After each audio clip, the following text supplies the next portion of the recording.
Bon matin tout le monde, bienvenue à ce 19e épisode du meeting des ventes du lundi. Mon nom est Simon Harvey et je suis consultant en stratégie et opération des ventes. Donc, si c'est la première fois que vous joignez à nous, dans le fond, le principe est assez simple. On passe 30, on va dire entre 20 et 45 minutes ensemble le lundi matin, jaser de vente, de développement des affaires, d'outils. Si vous suivez un peu ce que je fais aussi, vous devez être au courant que je suis un gars d'outils. Je partage des trucs le vendredi après-midi. Donc, c'est assez, comment je vous dirais, assez dynamique. Je prends vos commentaires, vos questions dans le chat. Si vous avez des questions au préalable, par contre, je vous invite à les envoyer à info@commercialnomisco.ca. C'est confidentiel si vous désirez, bien sûr. La semaine dernière, on recevait Yannick Motard de Fomer, puis ça m'a donné un peu l'idée du sujet d'aujourd'hui, mais revenir un petit peu, là, si, ceux qui ont manqué l'épisode de la semaine dernière. Yannick fait de la reliure personnalisée, hyper personnalisée, des choses assez cool, beaucoup dans les menus de restaurants. Nous parlait entre autres aussi des salons funéraires, mais il est ouvert à faire un peu toutes sortes de choses pour vos projets. Donc, si vous avez quelque chose de particulier, je vous invite à communiquer avec lui. On va tomber directement dans le vif du sujet de cette semaine. Les livres, c'est quelque chose qui est important pour moi. Je lis beaucoup. Je me suis mis un objectif relativement agressif cette année, c'est-à-dire de lire 26 livres dans mon année, c'est-à-dire un livre aux 2 semaines. En date d'aujourd'hui, je suis en avance sur l'objectif. Donc, j'ai plus que on a un tiers de l'année de fête, puis j'ai déjà plus qu'un tiers de livres de lus. Excusez-moi une seconde. Donc, excusez. Premier livre dont je veux vous parler ce matin, c'est un livre qui a eu quand même pas mal d'influence pour moi. J'en parle souvent dans mes coachings one-on-one. Je pense que j'en ai même déjà parlé dans le show. C'est un livre qui s'appelle Decisive par deux frères, Chip et Dan Heath.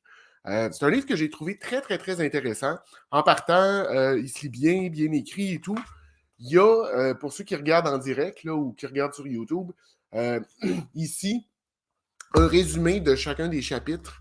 Donc, un one-pager qui vous permet de voir rapidement de quoi il a été question dans ce chapitre-là. Mais si j'avais à vous résumer le livre rapidement, entre autres, il parle d'utiliser le et plutôt que le ou.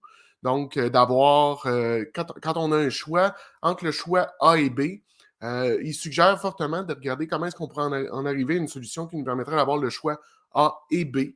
D'ouvrir ses horizons, de penser un paquet de choses, de s'inspirer de, d'autres sujets, de d'autres domaines, de regarder aussi qui peut avoir eu un problème similaire au nôtre ailleurs et de copier ou ajuster leurs solutions.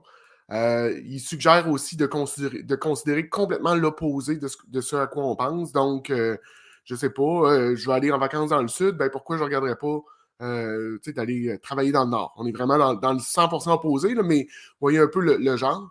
Euh, il parle aussi de mettre en place un tripwire. Un tripwire, c'est un petit mécanisme qu'on met en place qui nous permet de ne pas avoir à nous préoccuper de trucs tant que ça n'arrive pas.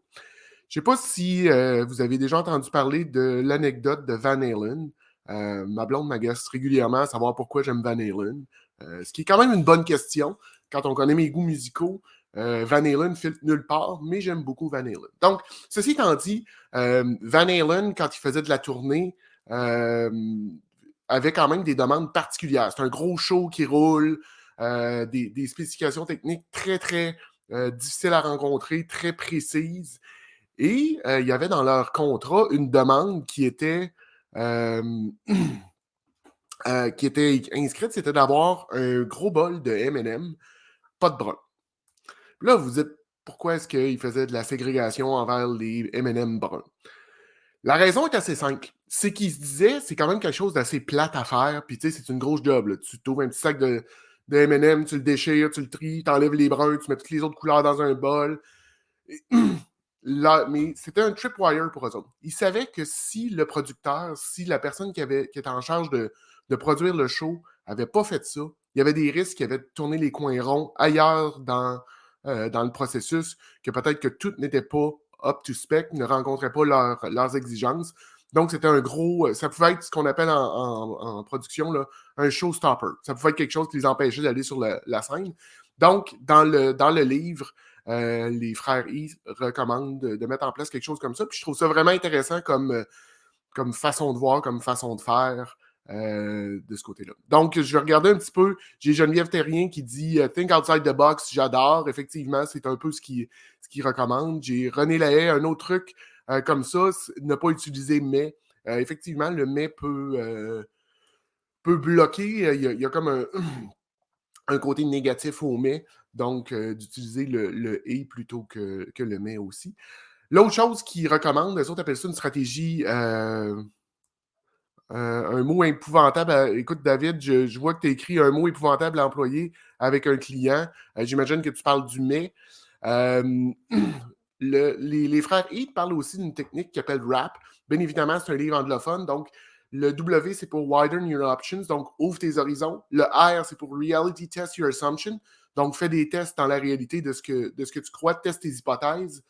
Le A, c'est pour Attain Distance Before Deciding, donc de ne pas prendre quelque chose directement dans le feu de l'action, dans le moment, mais de prendre un moment de répit, d'y réfléchir ou de prendre la décision plus tard. Et Prepare to be wrong, donc sois prêt à être dans le tort.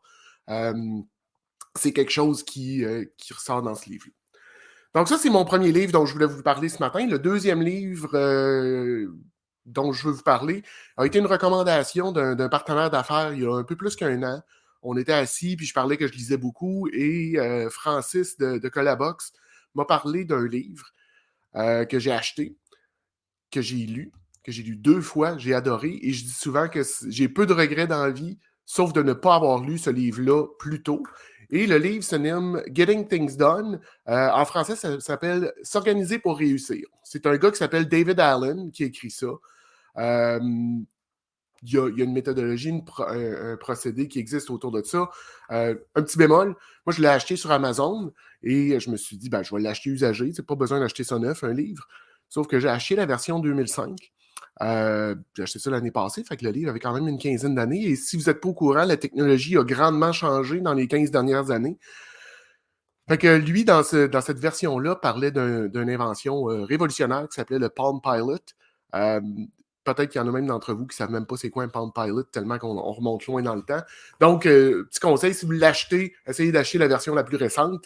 Mais Getting Things Done, dans le fond, c'est une méthodologie pour s'organiser, pour permettre d'avoir un workflow, un processus de travail qui fonctionne.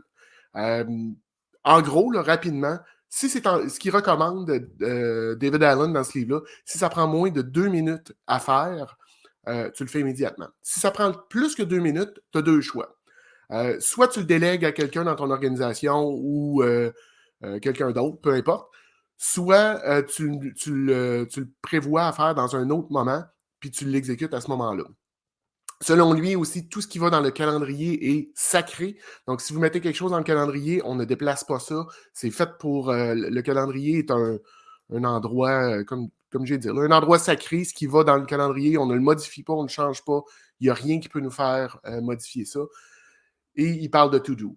Il y a une belle procédure aussi, là, un workflow que moi j'ai installé ici sur le côté d'un meuble là, que vous ne voyez pas, mais qui nous aide aussi à décider un peu de comment faire nos trucs. Ce que j'ai intégré, moi, il appelle ça un tickler file. René, on va y venir. Je l'ai, c'est dans 4 livres que je parle de celui-là. Qui est le Little Red Book of Sales, Jeffrey Gitomer, excusez. Mais continuer sur Getting Things Done, moi j'ai intégré aussi ce qu'il appelle un tickler file. Lui, il montrait à le faire à la bonne vieille méthode avec des chemises puis des filières, des choses comme ça. Moi, je l'ai adapté dans mon inbox. Mais quand il me rend quelque chose, je dis, je sais pas. Moi, je dis à René, écoute, René, on se reparle fin mars. Je glisse notre courriel dans un fichier que j'ai qui s'appelle 4e semaine de mars. Quand j'ouvre ce fichier-là, je sais qu'il faut que je parle à René. Et là, je décide, est-ce que je parle lundi, mardi, mercredi, jeudi ou vendredi? Je glisse ça là. Et la journée qui arrive, j'ouvre ce dossier-là, puis je sais exactement ce que j'ai à faire. Ça m'a évité beaucoup de problèmes, beaucoup de pertes de temps, beaucoup d'oubli aussi. Tu sais, quand on dit à un client, je te rappelle là, puis vous le savez, là, la vie va vite, les choses bougent rapidement, on oublie. on passe à d'autres choses, puis là, ben, les trucs tombent entre deux chaises. Cette méthodologie-là m'a aidé aussi. Et il parle d'utiliser des outils de notes. Encore là, moi, c'est depuis ce moment-là que j'ai commencé à réutiliser Evernote. Evernote est mon deuxième cerveau. Je mets tout dans mon Evernote, que ce soit des recettes de barbecue, la recette de biscuits gruau et raisin de ma mère, le torque des roues de mon auto, toutes mes notes de rencontre clients que j'ai intégrées là-dedans. Donc, un outil de notes comme ça. Puis, il parle aussi d'avoir une incubation où j'en ai la semaine dernière avec quelqu'un, on a nommé ça une dompe à idées. Donc, d'avoir une note où est-ce que quand tu as une idée, tu vas la porter là et tu y retournes de façon sporadique. J'ai dans les commentaires Linda Audet qui dit je viens d'ajouter à ma liste de lecture 2022. Merci de la suggestion. Écoute, Linda, tu vas l'adorer. Moi, c'est comme je te dis, là, c'est vraiment un livre qui m'a grandement aidé. René, on va y aller. Dans des livres que en tout cas, au moins le Little Red Book of Selling, on va en discuter. Et David, Google fait tout ça pour toi. Effectivement, Google a des beaux outils pour faire tout ça. Moi, je me suis développé une méthodologie à ma façon. J'aime beaucoup les recettes, mais j'aime beaucoup aussi les adapter pour que ça fasse du sens pour moi. Troisième livre, j'ai lu Decisive, j'ai aimé la façon d'écrire des frères, j'ai trouvé que c'était intéressant, fait que j'ai fouillé qu'est-ce qu'il y avait d'autre. Et ils ont un livre qui s'appelle Made to Stick. Donc, comment s'organiser pour que nos idées collent, soient plus faciles à vendre, pour les rendre plus attrayantes aux gens. Vous comprendrez que pour un gars comme moi qui dit qu'on vend tous la même affaire depuis toujours, des idées, c'était très, très, très intéressant. Fait que je suis tombé là-dedans.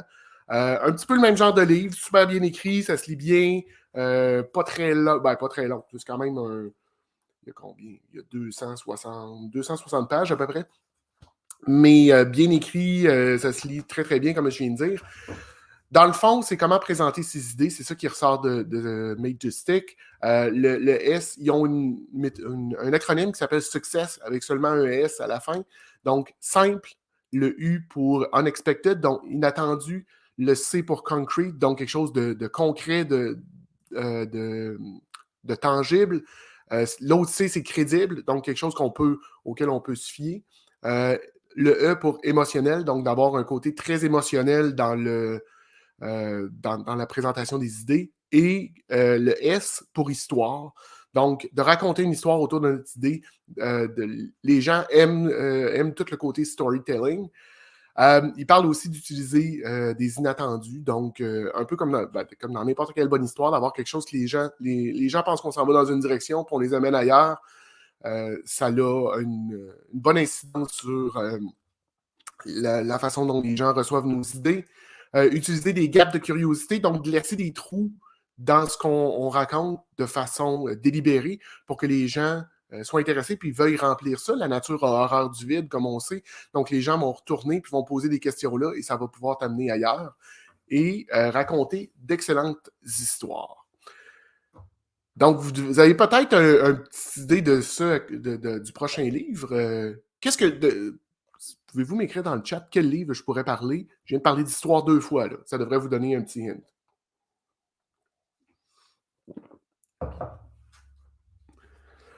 Moi, c'est un livre qui m'a été présenté l'année dernière dans une de mes premières rencontres one-on-one avec un... je vais revenir un petit peu pendant que, d'après moi, Luc est là-dessus. Luc Lapointe nous dit il y a des belles applications comme Trello qui permettent de prendre des notes sur nos idées, de garder des traces sur les étapes de concrétisation. C'est très visuel puisque ça ressemble à des post-it. Effectivement, Trello fait quelque chose de bien. Notion est très, très bien aussi. Dans le open source, il y a Joplin qui est bien reconnu. Je lisais aussi un gars qui s'appelle Derek Stevers. Lui et puis Luc, ça va probablement te rejoindre. On a déjà eu cette discussion-là.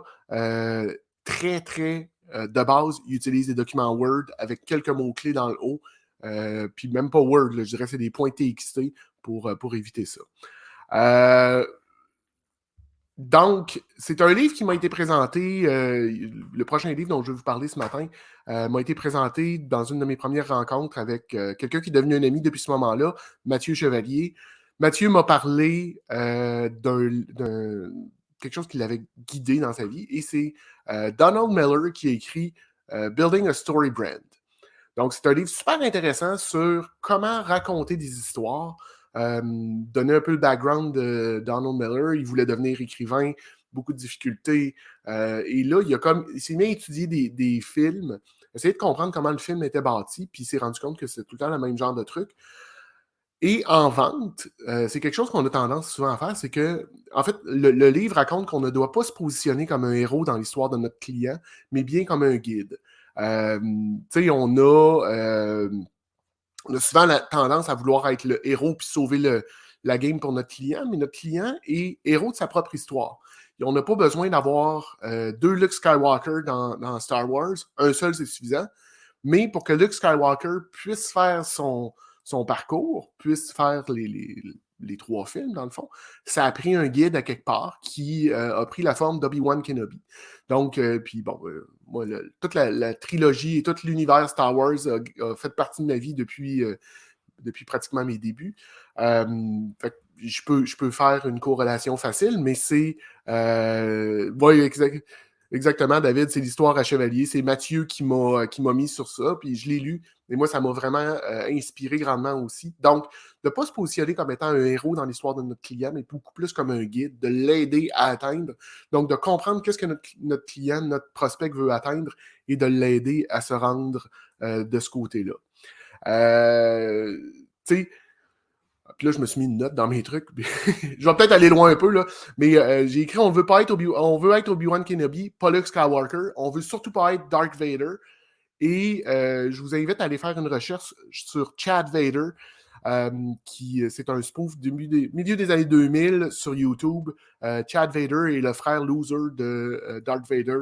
Belle petite série, une dizaine d'épisodes. Il est gérant dans une épicerie, si je me rappelle bien. Il n'a aucun pouvoir. Belle façon de vous changer les idées si vous en avez besoin dans ce merveilleux mois d'avril gris. Non, on est juste au mois de mars. C'est gris un petit peu. Je continue un petit peu. Donnez-moi une seconde. J'ai Alex Lévesque-Labrèche qui dit je préfère Infinity qui permet d'avoir une version qui ne te coûte pas X par mois, mais bien un montant one-shot à vie. Tu as accès à toutes les fonctionnalités dès le départ, contrairement à Trello. Je ne connais pas Infinity. On va aller certainement voir de ce côté-là. David Quentin qui dit c'est très vrai dans tous les cas, une histoire doit toujours avoir ses personnages. Effectivement, tu as besoin. En fait, puis Donald Miller vient de sortir un nouveau livre qui s'appelle Hero on a Mission. Donc, il parle du héros, bien évidemment. Il parle aussi il y a besoin d'un méchant. Toute bonne histoire a besoin d'un méchant. Donc, d'avoir ça. On n'est pas obligé d'avoir un méchant vraiment comme Darth Vader, mais d'avoir quelque chose qui nous amène à l'ailleurs. Luc qui dit ma blonde dirait qu'un seul Luc, c'est même parfois trop, peut-être, effectivement. J'ai ensuite de ça, j'ai Luc qui revient qui dit il y a peut-être une raison pour qu'il n'y a pas de David dans Star Wars. Bon, les gars, je vais vous laisser vous obstiner offline. On continue sur mon autre livre. René Lahaye en a déjà parlé un petit peu. C'est un livre qui s'appelle The Little Red Book of Selling. En français, ça s'appelle. En fait, je ne sais pas comment il s'appelle en français. Je pense que j'ai retourné dans mes commentaires. J'imagine que c'est ça que René disait. Vent, petite poule. Vent, petite poule, vent. Non, peut-être que c'est pas ça. Anyway, un livre qui se lit super bien. Il y a des petits cartoons dedans. Très, je vous dirais, très directif. Le gars qui écrit ça prend pas de gants blancs. C'est botte-toi les fesses, prépare-toi à gagner ou à perdre contre quelqu'un qui est prêt à gagner. Dans le fond aussi, c'est la valeur qui compte, pas le prix. Le réseau est primordial et effectivement, c'est quelque chose qui est très important. Tu veux rencontrer la personne qui décide. On ne veut pas parler à n'importe qui dans l'organisation. On veut parler le plus possible à la personne qui va prendre la décision, qui a le pouvoir décisionnel. Pose des bonnes questions et laisse la personne se convaincre elle-même. Je vais le répéter là, parce que ça, c'est probablement le meilleur truc de vente que j'ai entendu. Pose des bonnes questions et laisse la personne se convaincre elle-même. Les meilleures techniques de vente, les meilleures ventes se font quand le client se convainc lui-même ou elle-même qui ont besoin de ce que vous vendez. C'est le plus facile et c'est le meilleur taux de satisfaction que vous allez avoir. Ça va être la vente la plus... Des deux côtés, là. Pour vous, ça va être super satisfaisant de faire cette vente-là, puis du côté de votre client aussi. Fais rire la personne avec qui tu interagis, donc l'humour est quelque chose d'important, d'être naturel, authentique, mais d'avoir un petit côté humoristique, ça va vous donner un coup de main. Réduire le risque perçu. C'est pour ça qu'on voit beaucoup maintenant, le 30 jours, il y a un paquet de gens sur Internet qui vont vous offrir, si vous n'êtes pas satisfait en dedans de 30 jours, on vous rembourse au complet. C'est le genre de trucs comme ça. Je vous ai aussi déjà parlé de mes listes de questions, des choses comme ça. Je me suis grandement inspiré de ce petit livre-là. Comme je vous disais, c'est un livre intéressant, rapide à lire, quelques heures, puis c'est fait. On va sauter dans un autre gamme, si on veut. C'est un livre qui s'appelle Sprint Design. C'est un gars qui s'appelle Jake Knapp, qui, lui, a travaillé chez Google Venture. Je me souviens plus si c'est Google Meet ou... en tout cas, un des produits Google dont il a été responsable. L'idée en arrière de ça, c'est quand vous avez à développer une idée, il parle de comment faire un prototype en 5 jours. Donc, on part le lundi matin, une équipe multifonctionnelle avec une idée de projet, et le vendredi après-midi, on a fait des tests et on a des users. Pas besoin d'avoir un prototype très compliqué, ça peut être aussi basic que des post-it, puis une interface en post-it, juste voir comment le client t'apprête.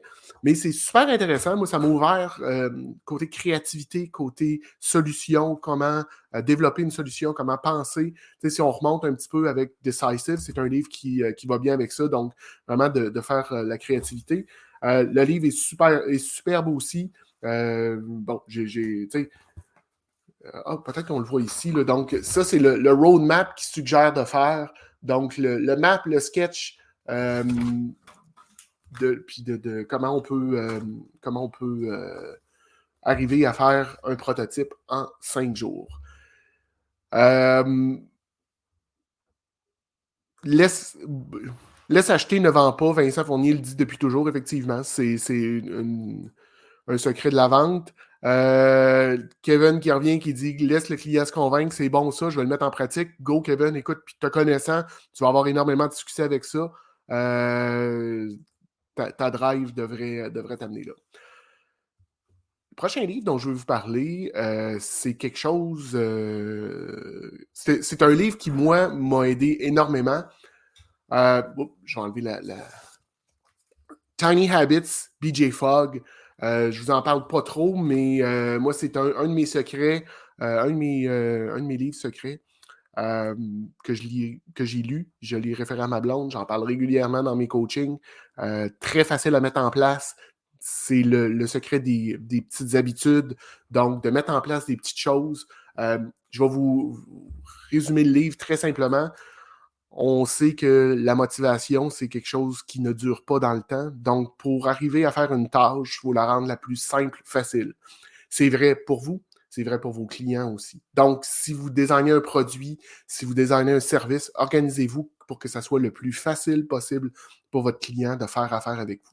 Je vais le résumer comme ça. Il y en a plus, mais si vous voulez en savoir plus, ben, on jasera ensemble et je vous coacherai là-dessus. L'autre livre que vous avez peut-être déjà entendu parler, Blue Ocean Strategy, donc comment développer un concept, se sortir complètement de ce que les autres font, de réinventer un peu notre univers. Un livre qui se lit quand même assez bien. Si vous voyez un peu, là, ça c'est... peut-être que c'est pas très clair à l'écran, là, mais toutes les petites tables, c'est des choses que j'ai lues au fil du temps. Donc, qui m'ont marqué. J'ai René qui dit oui, Atomic Habits de James Clear, où un rien peut tout changer, la version française. Effectivement, tu nous en avais déjà glissé un mot, René, qui est dans ma to-do ou dans ma liste de livres à lire dans les prochaines semaines. J'ai d'ailleurs, je vais vous montrer, mes nouveaux livres sont là-dessus. J'ai eu ça à Noël, ma blonde m'a acheté ça, un Kindle. Je pensais pas aimer ça. Donc, elle m'a acheté un peu la version de base et je dois vous dire que j'adore lire sur mon Kindle. Je suis rendu à 90 jours en ligne de lecture. Et mon objectif de 26 livres dans l'année, une grosse partie va être là-dessus. Ça se lit très, très bien. Les livres sont faciles. Les yeux ne fatiguent pas. Puis bon, je sais pas pour vous, moi j'ai commencé à vieillir un peu, puis on dirait que mes bras sont pas tout à fait assez longs. Avec un Kindle, je peux rendre la police de caractère un peu plus grosse, donc plus facile à lire, et encore là, mes yeux ne fatiguent pas. Mais j'ai encore du livre papier, j'aime le livre papier. Dans mon étagère, ici en dessous, j'ai un backlog de peut-être une dizaine de livres à lire. Je vais m'attaquer à ça éventuellement, mais j'ai pas encore eu le temps. Là. Je m'amuse encore avec ma bébelle. François Deschamps travaille avec... je connais pas beaucoup François, je l'ai déjà croisé dans des événements, mais on n'a jamais jasé, mais il travaille avec l'Océan Bleu. Effectivement, il y a beaucoup de choses qui sont de ce côté qui sont de ce côté-là. En fait, j'ai plusieurs... oui, merci David de me dire que je suis vieux. Effectivement, on ne réagit pas personne. The Visual Sales, écrit par Marcus Sheridan puis Tyler Lessard, qui, en fait, Lessard est un VP chez Vidyard. J'ai déjà parlé, justement, quand j'étais passé chez Mathieu Chevalier, dans son défunt show Partir en affaires sur Vidyard, l'impact que ça a dans ma vie, dans mon développement des affaires. Comme vous pouvez voir. En fait, eux autres, si on résume le livre en 4, c'est les 4 E. Le vidéo doit être éducatif, engageant, émotionnel, puis avoir de l'empathie. C'est les 4 choses qu'un vidéo devrait avoir. Puis bon, il explique un petit peu le pourquoi en dessous de chacun, mais c'est de ce côté-là. Ensuite, l'autre livre dont je vais vous parler rapidement ce matin, c'est le fameux, puis je vais accélérer un peu, le fameux Start With Why de Simon Sinek. Simon Sinek, excusez-moi, j'ai vu passer Sébastien Pellan dans les commentaires tout à l'heure. Sébastien qui dit qu'il est comme un enfant de 4 ans qui pose des pourquoi à répétition. C'est pas nécessairement de ce côté-là, mais quand même, poser des pourquoi. Puis ce qui sort de ce livre-là, dans le fond, c'est pas ce que vous vendez, c'est pourquoi vous le faites. C'est pas votre service, c'est pourquoi vous êtes en business, qu'est-ce qui vous allume, qu'est-ce qui fait que vous avez décidé de vous lancer en affaires ou que vous vendez ce produit-là, ou c'est quoi votre pourquoi d'être en affaires. Donc, le bigger picture, de ne pas être juste à ce niveau-là. Celui-là, je vais le sauter parce que, bon, on pourrait parler encore longtemps. J'ai, encore là, monte un peu d'âge, The 7 Habits of Highly Effective People, donc les 7 habitudes des gens hautement efficaces. Je ne me souviens pas du terme en français. Donc, c'est... en gros, je crois que plusieurs l'ont lu. C'est un livre qui est intéressant aussi. Personnellement, j'ai trouvé qu'on était peut-être un peu plus dans le côté spirituel que ce que j'aime normalement, mais le côté de partir avec la fin en tête, donc savoir où est-ce qu'on veut se rendre, ça aide beaucoup. Donnez-moi une seconde, non, je ne l'ai pas là. Ah oui, d'être proactif, je vais juste me tourner. Donc, d'être proactif, de commencer avec la fin en tête, de mettre de put the first thing first, donc de mettre vraiment ce qui est en priorité de l'avant. Penser win-win, d'envoyer, d'essayer de comprendre avant d'être compris, de créer de la synergie et de continuer sharpen de ça, donc de continuer à se former. Comme vous voyez, moi, c'est quelque chose que j'ai intégré, je lis beaucoup. Une grosse partie de ma formation vient de là. Et l'autre partie vient de ce qu'on peut trouver sur YouTube, ce qui est assez extraordinaire. J'ai eu à réparer ma poignée de porte en fin de semaine. Et grâce à YouTube, ben, ça ne m'a pas pris trop de temps. Puis j'ai réussi à demeurer de bonne humeur pour mon week-end. Ce qui est quand même un gros plus.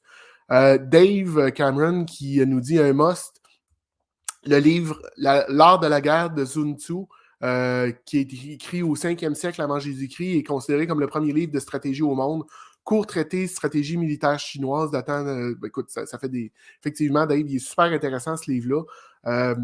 Vu que ça date de très, très, très longtemps, ben, les droits d'auteur ne sont pas là. Donc, il se trouve assez facilement sur le web, tout à fait gratuitement. Vous n'avez pas besoin de pirater. C'est quelque chose qui se trouve dans on appelle ça le common knowledge. Là, on peut l'utiliser sur le web. Donc, on a ça. Ensuite, il ne faudrait pas que ça tombe. The One Thing, qui est un livre que j'ai lu dernièrement aussi.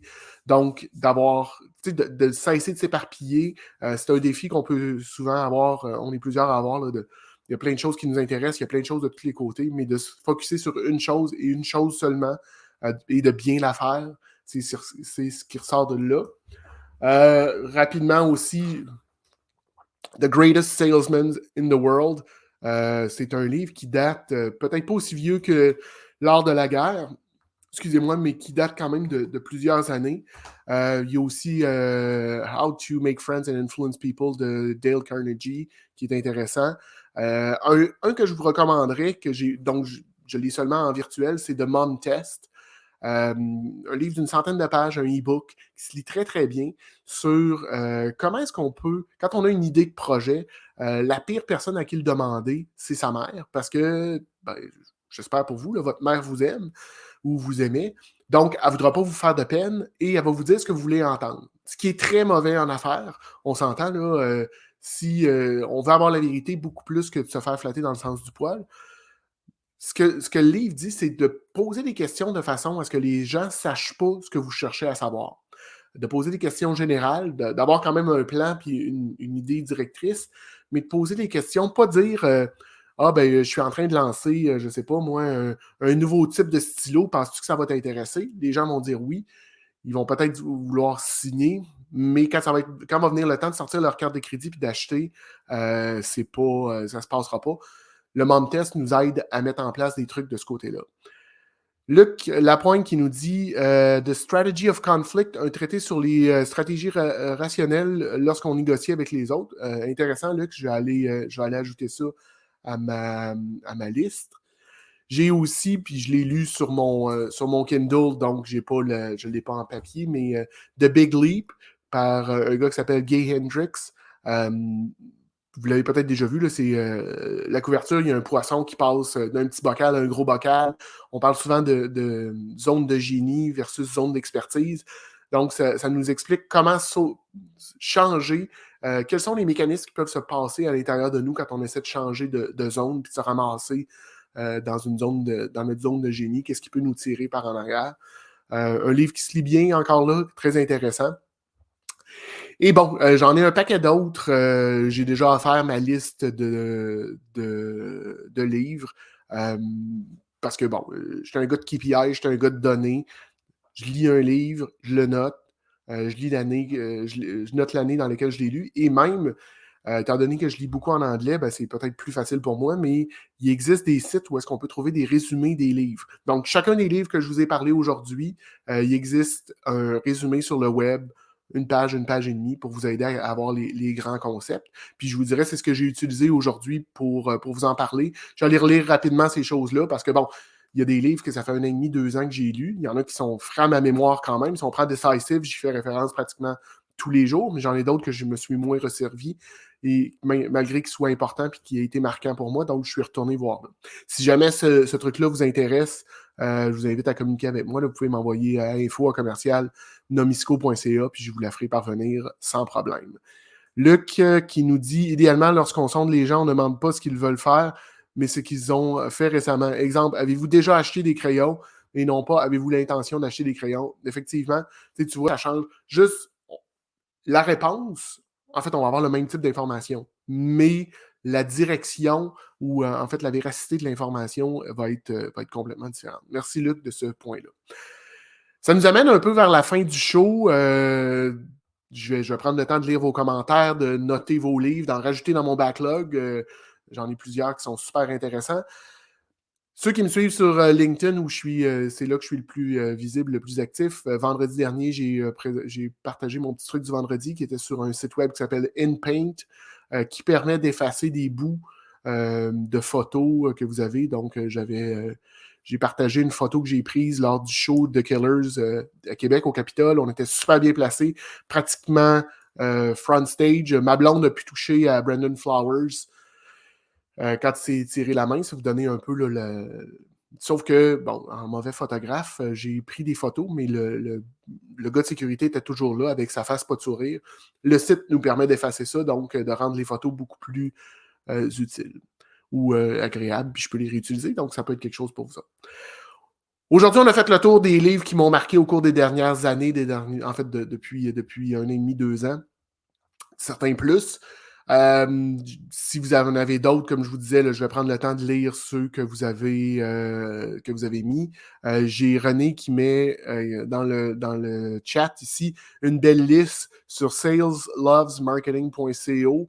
Je vais certainement aller lire ça. René, merci beaucoup. Si vous avez des questions, commentaires, insultes, injures, idées pour un prochain show, je vous invite à communiquer avec moi à info@nomisco.ca. Vous pouvez toujours aussi prendre contact et connecter avec moi à linkedin.com/in/Simon Harvey QC. Prendre rendez-vous directement dans mon Calendly à calendly.com/Nomisco. Je vous invite aussi à vous abonner à la chaîne YouTube du show ou aller l'écouter sur les plateformes de podcast qui est disponible sur Spotify, sur Anchor, Apple Podcasts, Google Podcasts et un peu partout. J'ai de disponible sur mon site web dans la section Trousse à outils. Il y a un petit cadeau à droite. Vous cliquez là-dessus. C'est une liste de 10 façons de créer des relations avec des gens. Puis tant qu'à être là, ben, vous pouvez descendre en bas et acheter mon checklist, mon guide de préparation de checklist et pour des présentations et des réseautages. C'est tout ce qu'il y a pour aujourd'hui. Je vous remercie d'avoir été là. Je vous remercie d'avoir passé ce premier 35 minutes de votre semaine avec moi. Je vous souhaite une bonne semaine, des bonnes ventes et à lundi prochain. Bye tout le monde.